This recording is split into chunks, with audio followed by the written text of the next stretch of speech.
ನಮಸ್ಕಾರ. ರಿವ್ಯೂ ಚಾನಲ್ಗೆ ಸ್ವಾಗತ. ನಾನು ಸೌಖ್ಯ ಗಾಂವ್ಕರ್. ಕೇಂದ್ರ ಸರ್ಕಾರದ ವಿರುದ್ಧ ಮತ್ತೆ ಸಿಡಿದ ಸಿಜೆಪಿ. ಮೊನ್ನೆಯಷ್ಟೇ ಮಾತುಕತೆ ಆಗಿ ಹೋರಾಟಕ್ಕೆ ಫುಲ್ ಸ್ಟಾಪ್ ಇಟ್ಟ ಸಿಜೆಪಿ ಇವತ್ತು ಮತ್ತೆ ಸಿಡಿದೆದ್ದಿದ್ದು ಯಾಕೆ? ಮತ್ತೆ ಶುರುವಾಗುತ್ತಾ ಹೋರಾಟ? ಅಸಲಿಗೆ ಯಾವ ರೀತಿ ಸಿಜೆಪಿಗೆ ಕಿವಿ ಹಿಂಡಿದೆ ಕೇಂದ್ರ ಸರ್ಕಾರ? ಹಾಗಾದರೆ ಏನು ನಡೆದಿದೆ? ಡೀಟೇಲ್ಸ್ ಇರ್ತಾ ಹೋಗ್ತೀವಿ. ಮಿಸ್ ಮಾಡಿದ್ರೆ ನಮ್ಮ ಚಾನಲ್ನ ಸಬ್ಸ್ಕ್ರೈಬ್ ಮಾಡಿ ನಿಮ್ಮ ಅಭಿಪ್ರಾಯ ಕಮೆಂಟ್ ಮಾಡಿ ತಿಳಿಸಿ. ಎಸ್ ವೀಕ್ಷಕರೇ, ಒಂದು ಕಡೆ ಸುಪ್ರೀಂ ಕೋರ್ಟ್ನ ಮಧ್ಯಪ್ರವೇಶ. ಸುಪ್ರೀಂ ಕೋರ್ಟ್ ಹೇಳಿರೋದು ಒಂದು, ಹೋರಾಟ ಮಾಡೋದಕ್ಕೆ ಹಕ್ಕಿದೆ. ಅವ್ರ ಮೇಲೆ ಲಾಠಿ ಚಾರ್ಜು ಶಾಂತಿಯುತವಾಗೆಲ್ಲ ಹೋರಾಟ ಮಾಡ್ತಿದ್ರೆ ಮಾಡಬಾರ್ದು. ಅದೇ ರೀತಿ ಇನ್ನೊಂದು ಕಡೆಯಿಂದ ಪೊಲೀಸರ ಮೇಲೆ ದಾಳಿ, ಆ್ಯಂಟಿ ಸೋಷಿಯಲ್ ಎಲಿಮೆಂಟ್ಸ್ ಭಾಗಿಯಾಗಿದ್ರ ಅನ್ನುವ ಆಯಾಮವನ್ನು ಸುಪ್ರೀಂ ಕೋರ್ಟು ಮಹತ್ವವಾಗಿ ಕನ್ಸಿಡರ್ ಮಾಡಿದೆ.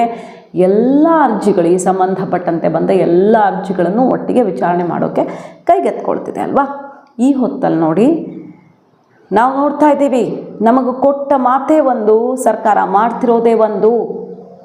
ಇಲ್ಲಿ ನಮಗೆ ಕೊಟ್ಟ ಮಾತಿನಂತೆ ನಡ್ಕೊಳ್ತಿಲ್ಲ. ಅರೆಸ್ಟ್ ಆಗಿದೆ ಸ್ಟೂಡೆಂಟ್ಸು, ಹೋರಾಟಗಾರರು, ನಮ್ಮ ಪರ ಕೆಲಸ ಮಾಡಿದವರು, ನಮಗೆ ಸಪೋರ್ಟ್ ಮಾಡಿದವರು, ಲಾಜಿಸ್ಟಿಕ್ ಸಪೋರ್ಟ್ ಕೊಟ್ಟವರು ಈಗ ಪೊಲೀಸರ ಅತಿಥಿಗಳಾಗಿದ್ದಾರೆ. ಇದು ಬಹಳ ಬೇಸರದ ಸಂಗತಿ ಅಂತ ಸಿಜೆಪಿ ಮುಗಿಬಿದ್ದಿದೆ. ನೂರಾರು ಸ್ಟೂಡೆಂಟ್ಸನ್ನು ಬಿಹಾರದಲ್ಲಿ, ಬೆಂಗಾಲಲ್ಲಿ, ಸ್ಪೆಷಲಿ ಬಿಹಾರ ಮತ್ತು ವೆಸ್ಟ್ ಬೆಂಗಾಲಲ್ಲಿ ಅರೆಸ್ಟ್ ಮಾಡಿದ್ದಾರೆ. ಮತ್ತು ಡೆಲ್ಲಿ, ಅದರ್ ಸ್ಟೇಟ್ಸಲ್ಲೂ ಸಿಕ್ಕಾಪಟ್ಟೆ ಜನ ಒಳಗಾಗಿದ್ದಾರೆ. ಪೊಲೀಸರು ಅವರನ್ನು ವಿಚಾರಣೆಗೊಳಪಡಿಸಿದ್ದಾರೆ, ಕೆಲವ್ರನ್ನ ಹರಾಜು ಮಾಡ್ತಿದ್ದಾರೆ. ಮಲ್ಟಿಪಲ್ ರಿಪೋರ್ಟ್ಸ್ ಬರ್ತಿದೆ. ಡೆಲ್ಲಿ ಸರೌಂಡಿಂಗ್ಸಲ್ಲಿ ಡಿಟೆನ್ಷನ್ ಆಗ್ತಿರೋದು, ಪ್ರೊಟೆಸ್ಟರ್ ಯಾರ್ಯಾರಿದ್ರು ಅವರಿಗೆ ಸಪೋರ್ಟ್ ಮಾಡಿದವರನ್ನೂ ಬಿಡ್ತಿಲ್ಲ ಪೊಲೀಸರು. ಇದೇನಾ ನೀವು ಕೊಟ್ಟ ಮಾತು? ನೀವು ಹೇಳಿದ್ದೇನು, ಈಗ ನಡೀತಿರೋದೇನು? ಹೀಗೆ ನಡೆದ್ರೆ ನಾವು ಮತ್ತೆ ಹೋರಾಟಕ್ಕೆ ಇಳಿಬೇಕಾಗತ್ತೆ. FIR ಫೈಲ್ ಆಗಬಾರ್ದು, ಆಗಿರೋದು ಕೂಡ ತೆಗಿಬೇಕು, ಮತ್ತು ಅರೆಸ್ಟ್ ಆಗಿರೋರೆಲ್ಲ ರಿಲೀಸ್ ಆಗಬೇಕು. ಹಾಗಾಗಿ BJP ಆಡಳಿತ ಇರುವಂಥ ಸ್ಟೇಟ್ಸಲ್ಲಿ, especially central investigation agency, Delhi police, ಯಾವುದೇ ರಾಜ್ಯದಲ್ಲಿರುವಂಥ ಆಡಳಿತ ಪಕ್ಷ ಇರಬಹುದು, ಎಲ್ಲವೂ ಕೂಡ ಮಾತು ತಪ್ಪಿ ಗೆರೆ ದಾಟಿ ಹೋಗಿದ್ದಾರೆ. ಸೊ ನಾವು ಮತ್ತೆ ಫೋರ್ಸ್ಫುಲ್ಲಾಗಿ ಪ್ರೊಟೆಸ್ಟ್ಗೆ ಇಳಿಬೇಕಾಗಿ ಬರಬಹುದು, ಹುಷಾರನ್ನು ಎಚ್ಚರಿಕೆ ಕೊಟ್ಟಿದ್ದಾರೆ. ಸೊ ನಮಗೆ ರಿಟರ್ನ್ ಅಗ್ರಿಮೆಂಟ್ ಬೇಕು, ಲೀಗಲ್ ಕೇಸಸ್ ಯಾರ ಮೇಲೆ ಕೇಸ್ ಬಿದ್ದಿದೆಯೋ ಅವ್ರ ಬಗ್ಗೆ, ಎಲ್ಲರ ಬಗ್ಗೆನೂ ರಿಟರ್ನಲ್ಲಿ ನಮಗೆ ಕೇಸ್ ಕ್ಲಿಯರ್ ಆಗಿದೆ ಅಂತ ಬರ್ಕೊಡ್ಬೇಕು ಅನ್ನುವಂಥ ಡಿಮ್ಯಾಂಡನ್ನು ಇಟ್ಟಿದೆ. ಈಗ ಸಿಂಪಲ್ ನೋಡಿ ಲಾಜಿಕ್ಕು. ಪೊಲೀಸರು ಯಾರನ್ನು ಎತ್ತಾಕೊಂಡು ಬರ್ತಿದ್ದಾರೆ? ಆ್ಯಂಟಿ ಸೋಷಿಯಲ್ ಎಲಿಮೆಂಟ್ಸನ್ನು, ಸ್ಟೂಡೆಂಟ್ಸನ್ನು ಟಚ್ ಮಾಡ್ತಿಲ್ಲ. ಫಾರ್ ಎಕ್ಸಾಂಪಲ್, ವೆಸ್ಟ್ ಬೆಂಗಾಲಲ್ಲಿ ಒಂದು ಘಟನೆ ಆಯಿತು ನೋಡಿ, ಜಮಾತ್ ಲೀಡರ್ಸು. ಅದನ್ನು ಆಮೇಲೆ ಸಿಜೆಪಿನೇ ಏನು ಪತ್ರ ಬರೆದು ಇವ್ರಿಗೂ ನಮಗೂ ಸಂಬಂಧ ಇಲ್ಲ ಅಂತ ಹೇಳ್ತು. ಅಲ್ಲಿ ಸುಮಾರು ಜನರನ್ನು ಸ್ಯಾಟರ್ಡೆ ಅರೆಸ್ಟ್ ಮಾಡ್ತಾರೆ, ಒಂದು 5-6 ಜನರ ಅರೆಸ್ಟ್ ಮಾಡ್ತಾರೆ. ಅವರೆಲ್ಲ ಸಿಕ್ಕಾಪಟ್ಟೆ ವೈಲೆನ್ಸನ್ನು ಸೃಷ್ಟಿಸುವುದಕ್ಕೆ ಅಲ್ಲಿ ಪ್ರಯತ್ನ ಮಾಡಿದರು. Left student organisations supported by CJP ಅನ್ನೋ ರೀತಿಯಲ್ಲಿ ಐಡೆಂಟಿಫೈ ಮಾಡ್ಕೊಂಡಿದ್ರು ಅವರು. ಬಟ್ ಸಿಜೆಪಿ ತಕ್ಷಣ ಇಮೇಲ್ ಮಾಡಿ ಇವ್ರಿಗೂ ನಮಗೂ ಸಂಬಂಧ ಇಲ್ಲ ಅಂತ ಹೇಳುತ್ತೆ. ಪೊಲೀಸರು ಅರೆಸ್ಟ್ ಮಾಡ್ತಾರೆ. ಅವರು ನೀಟ್ ಎಕ್ಸಾಮಿನೇಷನ್ ಪರವಾಗೂ ಬಂದವರಲ್ಲ, ಯಾವುದ್ರ ಸ್ಟೂಡೆಂಟ್ಸ್ ಪರವಾಗೂ ಬಂದವರಲ್ಲ, ಆ್ಯಂಟಿ ಸೋಷಿಯಲ್ ಎಲಿಮೆಂಟ್ಸ್ ಅನ್ನೋದು ಗೊತ್ತಾಗುತ್ತೆ. ವೆಸ್ಟ್ ಬೆಂಗಾಲ್ ಪೊಲೀಸರು ಎತ್ತು ಹಾಕ್ಕೊಂಡು ಹೋಗಿದ್ದಾರೆ. ಆಮೇಲೆ ಸಿಜೆಪಿನೇ ಹೇಳುತ್ತೆ ಇವ್ರಿಗೂ ನಮಗೂ ಯಾವ ಲಿಂಕು ಇಲ್ಲ ಅಂತ. ಸೊ ಕ್ಲಿಯರ್ ಆಯ್ತಲ್ಲ ಅಲ್ಲಿಗೆ. ಸೊ ಸ್ಟೂಡೆಂಟ್ಸನ್ನು ಟಚ್ ಮಾಡಿದ್ರೆ, ಮತ್ತು ಸ್ಟೂಡೆಂಟ್ಸು ಬರೀ ಹೋರಾಟ ಮಾಡಿದವ್ರನ್ನ ಟಚ್ ಮಾಡಿದ್ರೆ ಅದು ತಪ್ಪಾಗತ್ತೆ.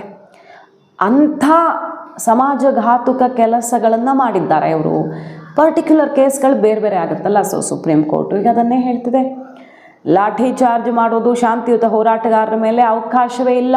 ಪ್ರಜಾಪ್ರಭುತ್ವದಲ್ಲಿ ಹೋರಾಟ ಮಾಡೋಕ್ಕೆ ಅವಕಾಶ ಇದೆ, ಬಟ್ ಒಂದೇ ಪ್ರೋಟೋಕಾಲ್ ಇರಬೇಕು ದೇಶದಲ್ಲಿ. ಎಲ್ಲ ಕಡೆ ರಕ್ಷಣೆ, ಭದ್ರತೆ, ಹೋರಾಟಕ್ಕೆ ಒಂದು ಸ್ಟ್ಯಾಂಡರ್ಡ್ ನಿಯಮ ಇರಬೇಕು. ಹೀಗೆ ನಡಿಬೇಕು. ಆ ಕಡೆಯಿಂದ ಹೋರಾಟಗಾರರಿಂದ, ಈ ಕಡೆಯಿಂದ ಪ್ರೊಟೆಕ್ಷನ್ನು ಮತ್ತು ಏನೇನಲ್ಲಿ ರಕ್ಷಣೆ ಕೊಡಬೇಕು, ಜೊತೆಗೆ ಶಾಂತಿ ಕಾಪಾಡಬೇಕು ಅನ್ನೋದಕ್ಕೆ ಪೊಲೀಸರಿಗೂ ಗೈಡ್ಲೈನ್ಸ್ ಇರಬೇಕು.